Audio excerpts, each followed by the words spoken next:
প্রথম কথা, জ্বালানির কোনো সংকট বর্তমানে বাংলাদেশে নেই। আচ্ছা, দ্বিতীয় কথা হচ্ছে এই জ্বালানি মাননীয় speaker, Honorable members, may I humbly request all of you. Ziaur রহমানের সন্তান মাননীয় প্রধানমন্ত্রী এই সংকট নিরসনে কি ভূমিকা পালন করছেন? পররাষ্ট্রমন্ত্রী সারা বিশ্বে ঘুরে বেড়াচ্ছেন জাতিসংঘের প্রেসিডেন্সি পদে, সেখানে আমাদের এই জ্বালানি সংকটের ব্যাপারে উনি কি ভূমিকা পালন করছেন আমরা সেটা জানি না। উনি তো ব্যারিস্টার মানুষ, লয়ার মানুষ, ওনার সম্পূরক প্রশ্নের অর্থ বোঝা উচিত, কারণ সম্পূরক প্রশ্ন এটা ছিল না।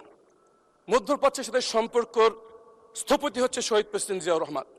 আজকে সেই মধ্যপ্রাচ্য আগুন জ্বলছে, যুদ্ধ বিগ্রহে আমাদের বাংলাদেশের নাগরিক সেখানে মৃত্যুবরণ করেছে। জ্বালানি সংকটে বাংলাদেশে ইতিমধ্যেই 3 জন লোকের মৃত্যু হয়েছে জ্বালানি বিক্রি বিষয়ক বিরোধ নিয়ে। আমার প্রথম প্রশ্ন, জিয়াউর রহমানের সন্তান মাননীয় প্রধানমন্ত্রী এই সংকট নিরসনে কি ভূমিকা পালন করছেন? পররাষ্ট্রমন্ত্রী সারা বিশ্বে ঘুরে বেড়াচ্ছেন জাতিসংঘের প্রেসিডেন্সি পদে, সেখানে আমাদের এই জ্বালানি সংকটের ব্যাপারে উনি কি ভূমিকা পালন করছেন আমরা সেটা জানি না। এই বিষয়ে মাননীয় বিরোধী মাননীয় সদস্য, মাননীয় প্রতিমন্ত্রী, আরেকটি প্রশ্ন করতে হবে। একটা question. You are allowed to ask one question only. Right, honorable member, you are allowed to ask one question only. Thank you. মাননীয় প্রতিমন্ত্রী।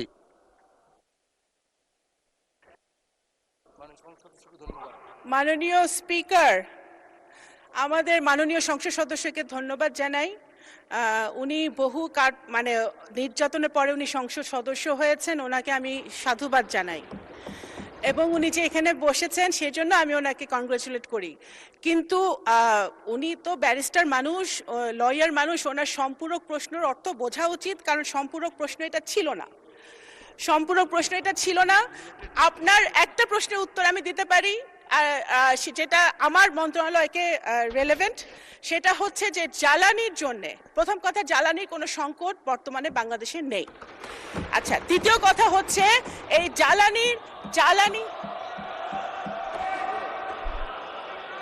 মাননীয় speaker, Honorable members, may I humbly request all of you. Honorable members, please. জি, মাননীয় প্রতিমন্ত্রী, আপনি আপনার বক্তব্য অব্যাহত রাখুন। মাননীয় স্পিকার, জ্বালানির যাতে একাধিক সোর্স থেকে আমরা সরবরাহ করতে পারি, সেই জন্য ইতিমধ্যেই মাননীয় প্রধানমন্ত্রী একাধিকবার আমাদের সাথে বসেছেন। জ্বালানি মন্ত্রণালয়, পররাষ্ট্র মন্ত্রণালয়, বিভিন্ন সংশ্লিষ্ট মন্ত্রণালয়ের সাথে উনি বসেছেন।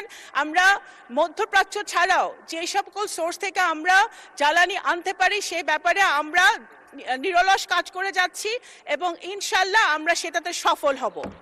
দ্বিতীয়ত হচ্ছে আমরা প্রথম থেকে বলে আসছি, যখন এই যুদ্ধটা লেগেছে, বাংলাদেশ সরকারের একমাত্র গুরুত্বপূর্ণ কাজ হচ্ছে, ফার্স্ট প্রায়োরিটি হচ্ছে বাংলাদেশিদের যে মধ্যপ্রাচ্যে বসবাস করছে তাদের নিরাপত্তা নিশ্চিত করা। সেটা আমাদের মিশনগুলা পুঙ্খানুপুঙ্খভাবে 24/7 কাজ করে তারা করে যাচ্ছে।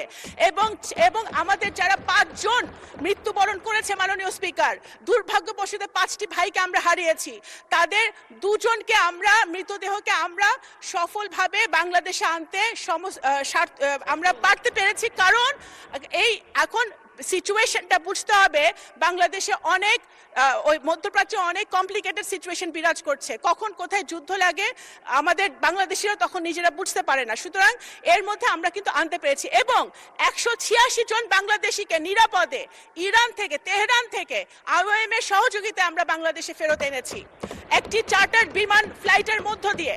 সুতরাং বাংলাদেশ সরকার, বাংলাদেশিরা, নাগরিকরা পৃথিবীর যেখানে আছে নিরাপদে আছে কিনা সেটাই আমাদের একমাত্র প্রায়োরিটি এখন বর্তমানে।